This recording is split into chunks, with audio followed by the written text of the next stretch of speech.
Good afternoon, traders. This is Christian from Strike back at Trade Group, and this is your end of day market recap for Tuesday, December 10th. And I'll be quick with today's video. I think yesterday's was a little bit longer, so I'll try not to do that today.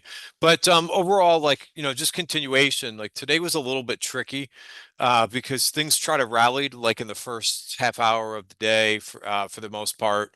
I got like a lot of I always place a lot of alerts on various different names, especially momentum names. I was expecting like another, similar to what we saw yesterday, where momentum names lost their upside momentum and started to kind of roll over and find some downside momentum. I was thinking like right off the bat that that's what we would get for today. But again, think is the major is the main point because no one can predict markets day to day. So I put some alerts on some things.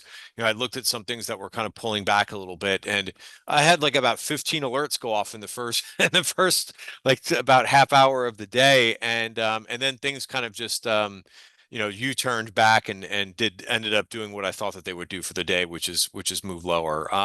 But I would say this, I think part of this, there's always some concerns when you have a pullback, and especially when you're like in the middle of it, you basically just kind of have to wait and watch for things to kind of come back a little bit. We want to see obviously confirmation when you start to sell off a little bit that the sell-off is done, and I don't know if we really have that. I don't see like any major risk like on the tape. Like the VIX is still very low. It's still a 14, so even though it like perked up in the afternoon, I just kept looking. I'm like, geez, it's really only at a 15. So does it mean that we have to get to like an 18 or 20 VIX? Absolutely not. By the way, risk disclaimer in front of you. Please read that full risk disclaimer. Everything that we're going through is for education purposes only. So, this is kind of what I thought would happen, is that we would get a check back. By the way, we're essentially, if you look to where we are from the beginning of the month, again, I always think like when everybody's talking about something, like I think everybody, including myself, I'm guilty of this too. But when everybody talks about something like, oh, strong seasonal, December is one of the strongest months. Now, we may still get that. It is only the 10th of the month, but right now we're flat, right? We're flat for the month. So, we had a nice first week of the month, and we've checked back. So we're right into support here. This is 6,039.75. If you're a regular reader of my Substack, right, you know that I put these levels out for you. If you want to see what this looks like on the 1 hour chart too, this is all stuff that we went over in yesterday's video, where I thought we could get to. So we went ahead and we tagged that top of value for the month. We broke through the value area for the week, and we're right there. So this could be a place where we hold. Now, let's go through the same exercise for the Qs. The Qs did not make it all the way down. I mentioned in yesterday's video that we're kind of like in no man's land.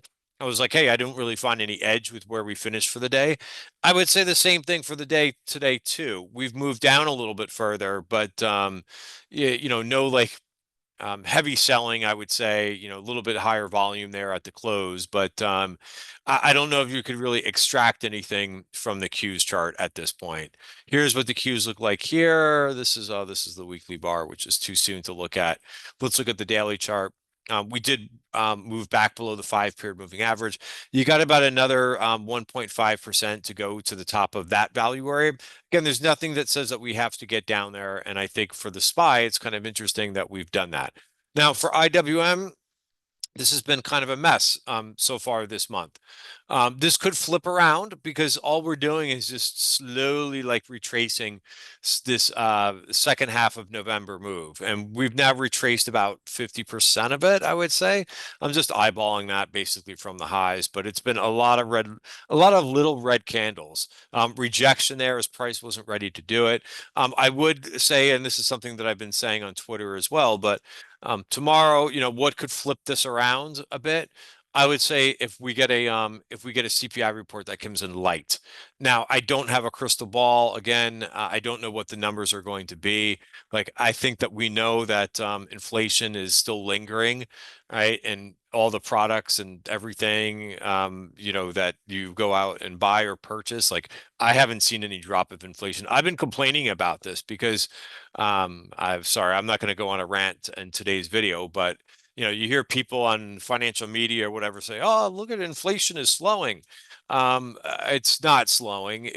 Well, you could say maybe it's slowed from the highest point, and I've talked about that in these videos, but certainly inflation has not gone away. I mean, it is still increasing, right? We're always talking about the rate of change with inflation, but inflation is still going up. So the positive for tomorrow is that they're thinking that there's a big uptick in inflation, 0.3% for the month.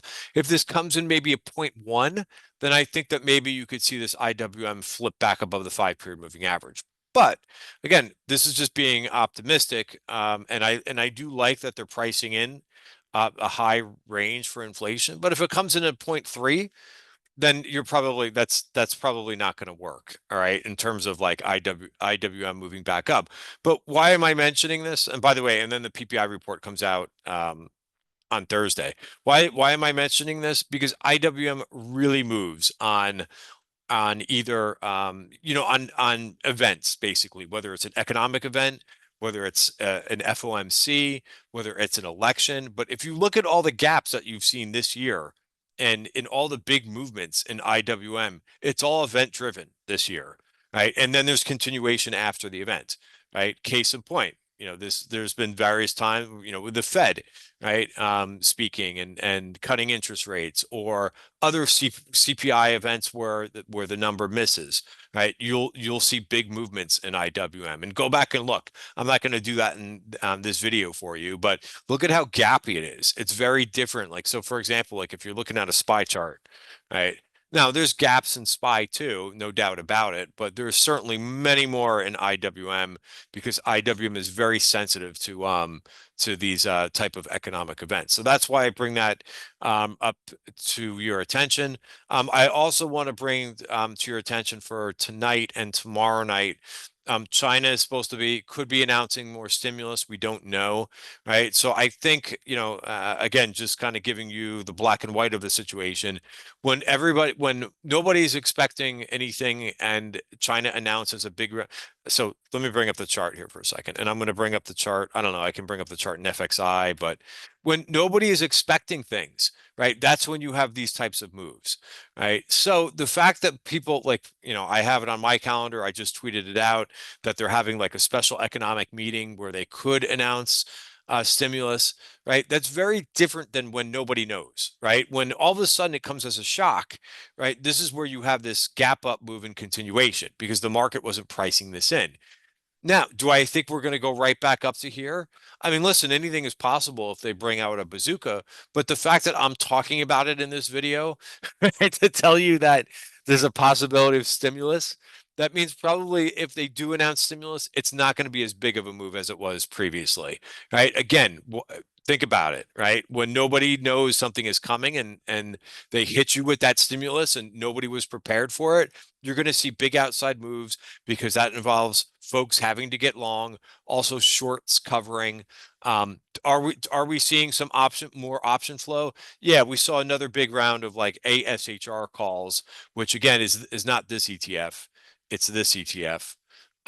Again, this tracks Shanghai, completely different, but we saw a block of 37,500 February 29 calls. That's about a $3.9 million trade. One other thing that I was going to go through very quickly with you, again, I'm trying to make the video short tonight, but the semis, right? This group, finally I see people talking about it. Like a couple weeks ago, like nobody wanted to know about this stuff. It's very funny, right? But all of a sudden, like Nvidia breaks its 50-day moving average, right? But and people are getting concerned about the semis. But I tell you, I was like, I don't want to say I was screaming this on Twitter, but I was talking about how I was like, the semis look horrible, and everybody's like, do do do do do. No, it's not a problem. It's not a problem. Now I see a lot of people talking about like, oh yeah, well, it may not be the semis year next year. I was like, Okay, you're coming to that conclusion now after this has been majorly out underperforming for like 3 months. But okay, but people have gotten concerned about that. I also see something that we've been talking about for over a week now about market breadth, which has not been very good. Right now, I see people finally noticing that too. Now, it's an important day to notice that because today's been the worst breadth that we've seen probably since I think it's I looked at this earlier, and again, this is just S&P this is just the 4 week new highs versus new lows, right? And if you bring up this chart over here, right, you're going to see, and this doesn't cover today's price action, but I think it was something like 25% of the index, 27% of the S&P made a new 4 week low today, right? So I need to like, so first of all, so that's 27%. Considering this isn't going to be updated for today, 27% is right around here, right? So that's the worst day that we've seen, I think, back to September, right? Middle September is where the breadth moved down as much as it did today. Now you look and you say, okay, well, how come the S&P was only down 1/3% today, right? Well, there are things like Google that did pretty well today, but overall, this is not very good, and this is going to have to like. So again, look at how I'm having to zoom out, right? I can't even zoom out. I would have to zoom out further to get them all on one page, right? So this is not particularly good.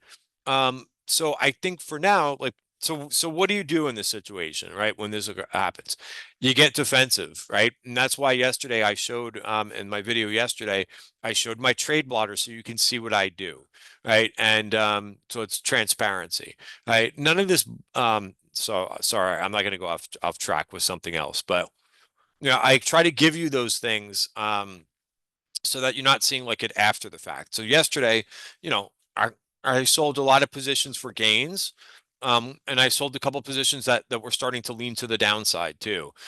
Today, so I still have a few positions on. I didn't go 100% cash, but I've reduced I reduced a good portion of my risk yesterday. And that's what you do when this happens. Because you could still find winners, right? If I zoom in, but you're dealing with a much more difficult market, right? It's all about the market is about probabilities because no one has a crystal ball, right? And it's understanding some market dynamics too, right? Does this look like it's an easy situation for a stock picker when in the S&P 500 you have 28 names that made a new 4 week high and 134 names that made a new low? No, that's a much more difficult environment. So, understanding when the environment is more difficult versus easy, right? And I talked about that a couple weeks ago. I said, hey, this is a much easier environment. Don't complain about that. Take it for what it is. But now we've got a much more difficult environment. Now, so what do we have to do going forward? Well, I've talked about reducing risk, and now it's to see basically to monitor, right? See if some of these things are going to go back. And again, even though we're flat for the month, I've still go back to the fact that I know everybody says it, but we are in a strong seasonal month. So let's see if this straightens itself out. And let's see if this is enough of a dip to kind of reset things a little bit. Maybe one more day of a washout may get some of the hot money out of the market a little bit, right? And some of that real like euphoric price action that we saw last week, maybe that levels that a bit. All right, guys, that is it for today's recap. Have a great night. See you tomorrow.